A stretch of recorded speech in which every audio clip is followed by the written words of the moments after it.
ನಾನು ಶ್ರೀ ತಪವಿದ್ಯೆ ಅಧ್ಯಾತ್ಮದ ಮೂಲ ಗುರುಗಳಾದಂಥ ಶ್ರೀ ಮಂಜುನಾಥ ಕಳಿಂಗ ಗುರೂಜಿ, ಕಾಯ್ದಿಟ್ಟ ಅರಣ್ಯ ನಿವಾಸ.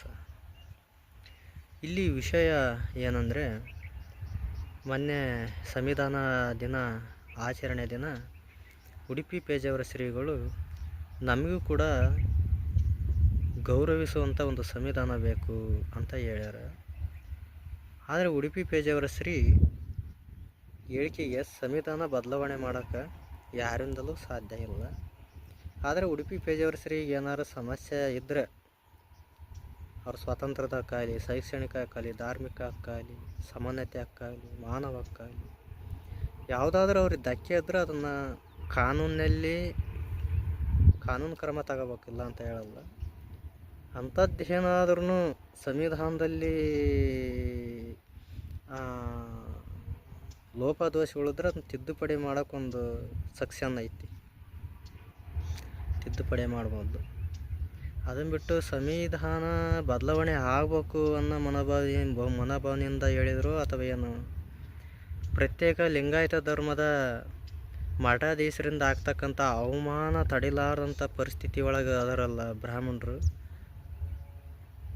ಆ ಒಂದು ವಿಷಯಕ್ಕೇನು ಪೇಜಾವರ ಶ್ರೀಗಳು ನಮಗೆ ಗೌರವಯುತವಾದಂಥ ಒಂದು ಸಂವಿಧಾನ ಬೇಕಂತಂದು ಹೇಳಿದ್ರೆ ನನಗೆ ಅರ್ಥ ಆಗ್ತಾಯಿಲ್ಲ. ಒಂದು, ನಾವು ಹಿಂದೂಗಳೆಲ್ಲ ಅಂತಂದು ನಾವು ಮನೋಭಾವನೆಯಿಂದ ಇರಬೇಕು. ಇಲ್ಲಿ ಯಾಕಂದರೆ ಯಾರೂ ಕೂಡ ಶಾಶ್ವತವಾಗಿರಲ್ಲ. ಎಂತೆಂಥ ಶಿವಶರಣರು ಕೋಟಿ ಕೊತ್ತಲು ಕಟ್ಟಿ ಆಳಿ ಬಿಟ್ಟೋದಂಥವು ಈಗ ಅಲ್ಲಿಗೆ ಆಳ್ಕೊಂಪೆ ಆಗಿರ್ತಕ್ಕಂಥ ಪ್ರಾಚೀನ ಶಿಲೆಗಳು ನಮ್ಮ ಭಾರತ ದೇಶದಲ್ಲಿ, ಪ್ರಾಚೀನ ಅರಮನೆಗಳು, ಪ್ರಾಚೀನ ದಿವ್ಯ ದೇವ ಮಂದಿರಗಳದಾವು. ಇವತ್ತು ಯಾರಿಲ್ಲ, ನಂದಂತಂದು ಯಾರು ಕೂಡ ಅಲ್ಲಿ ಬರೋರಿಲ್ಲ. ಹಂಗಾಗೈತಿ. ಅದನ್ನೆಲ್ಲ ನೋಡಿ ಇವತ್ತು ನಾವು ಜೀವನದಲ್ಲಿ ಅರ್ಥ ಮಾಡ್ಕೋಬೇಕಾಕತಿ. ಒಂದು, ಇಲ್ಲಿ ಬ್ರಾಹ್ಮಣರಿಗೆ ಒಂದು ರೀತಿಯಲ್ಲಿ ಒತ್ತಡ ಐತಿ ನಮ್ಮ ದೇಶದಲ್ಲಿ. ಹೆಂಗಂದ್ರೆ, ಈ ಪ್ರತ್ಯೇಕ ಲಿಂಗಾಯತ ಧರ್ಮ ಹೆಂಗೆ ಕಟ್ಬೇಕಂತಾರಲ್ಲ, ಅವರಿಂದ ಐತಿ. ಅದು ಸತ್ಯ, ನಾನು ಒಪ್ಕೊಂತೀನಿ. ಹೆಂಗಂದ್ರೆ, ಈ ದೇಶ ಹಾಳು ಮಾಡಿದ್ದ ಬ್ರಾಹ್ಮಣರು ಅಂತಾರೆ.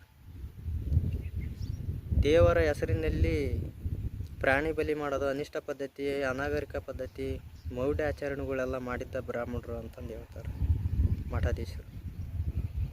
ಈ ಹಿಂದುತ್ವವನ್ನು ಹಾಳುಗೆಡೋದ ಬ್ರಾಹ್ಮಣರು ಅಂತಂದು ಹೇಳ್ತಾರೆ.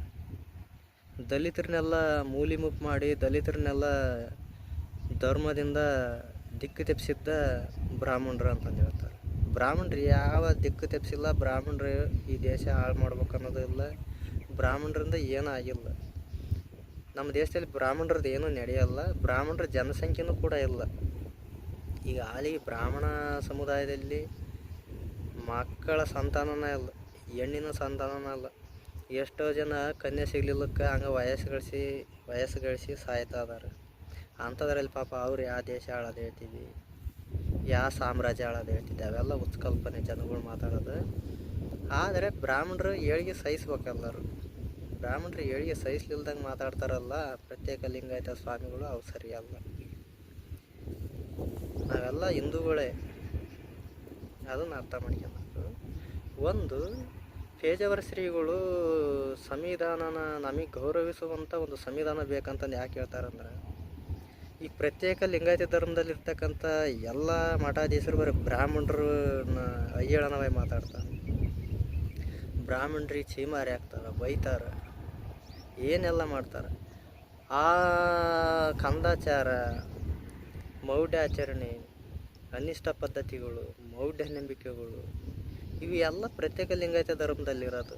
ನಮ್ಮ ಭಾರತ ದೇಶದಲ್ಲಿ ಯಾವ ಬ್ರಾಹ್ಮಣರು ಕಟ್ಟಿ ಬೆಳೆಸಿದಂಥ ಒಂದು ದೇವಾಲಯದ ಮುಂದೆ ಎಲ್ಲಿ ಕೂಡ ಅನಿಷ್ಟ ಪದ್ಧತಿಗಳಿಲ್ಲ, ಅನಾಗರಿಕ ಪದ್ಧತಿಗಳಿಲ್ಲ, ಮೌಢ್ಯ ಆಚರಣೆಗಳಿಲ್ಲ, ಮತ್ತು ಪ್ರಾಣಿ ಬಲಿದಾನ ಮಾಡ್ತಕ್ಕಂಥದ್ದು ಇಲ್ಲ.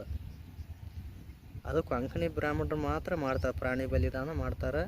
ಅವ್ರ ದೇವರಿಗೆ ಪ್ರಾಣಿ ಬಲಿದಾನ ಮಾಡ್ತಾರೆ. ಅದು ನಾನು ಒಪ್ಕೊಂತೀನಿ. ಇನ್ನು ಉಳಿದಂಥ ಬ್ರಾಹ್ಮಣರು ಮಾಡಲ್ಲ.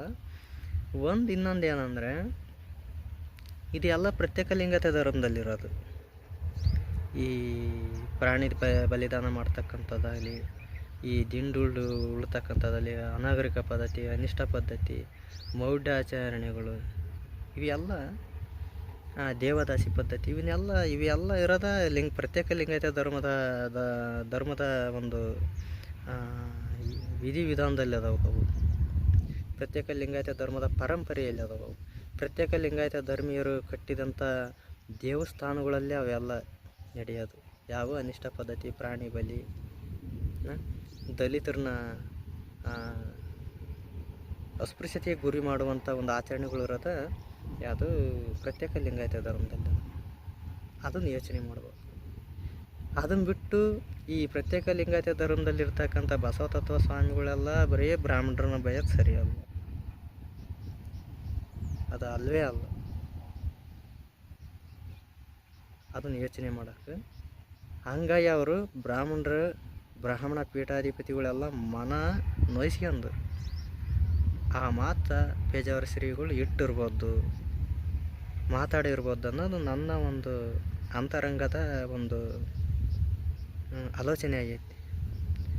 ಅದಕ್ಕೆ ದಯಮಾಡಿ ಪೇಜಾವರ ಶ್ರೀಗಳು ಸಂವಿಧಾನ ನಮಗೆ ಆದ ಗೌರವತ್ವಾದ ಒಂದು ಸಂವಿಧಾನ ಬೇಕನ್ನೋದ್ಲೆ ಸಂವಿಧಾನ ಬದಲಾವಣೆ ಮಾಡೋಕ್ಕಾಗಲ್ಲ.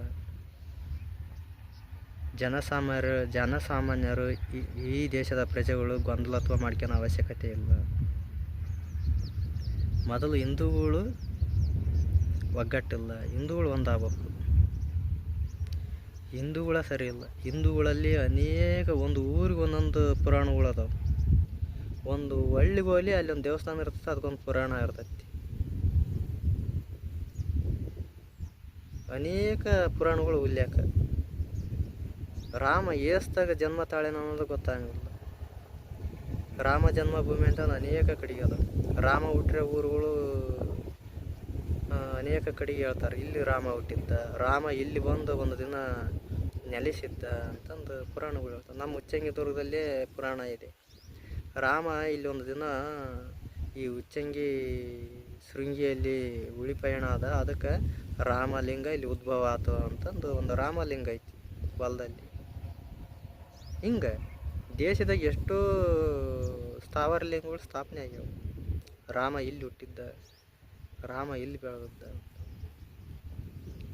ಶಿವ ಕೈಲಾಸ ಪರ್ವತ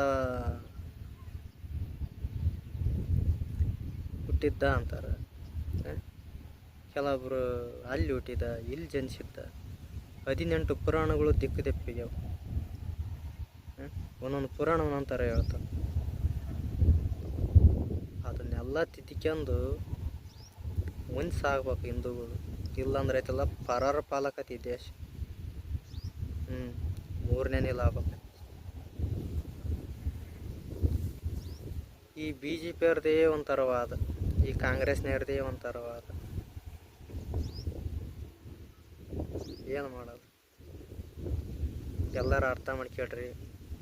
ದಯಮಾಡಿ ಪ್ರತ್ಯೇಕ ಲಿಂಗಾಯತ ಧರ್ಮ ಸ್ಥಾಪನೆ ಮಾಡಕೊಂಡಂತಹ ಮಠಾಧೀಶರು ಬ್ರಾಹ್ಮಣರಿಗೆ ಪದೇ ಬೈಯಕ್ಕೆ ಹೋಗ್ಬೇಡ್ರಿ. ಅದು ಬ್ರಾಹ್ಮಣರು ಮಾಡಿಲ್ಲ, ಅದೆಲ್ಲ ಪ್ರತ್ಯೇಕ ಲಿಂಗಾಯತ ಧರ್ಮದಲ್ಲೇ ಅಳವಡಿಕೆ ಆಗಿದೆ. ಆ ಆಚರಣೆಗಳು ಅವೆಲ್ಲವು. ಹಂಗಾಗಿ ಅರ್ಥ ಮಾಡ್ಕೊಂಡು ಜೀವನ ಮಾಡಿರಲ್ಲ. ಎಲ್ಲರಿಗೂ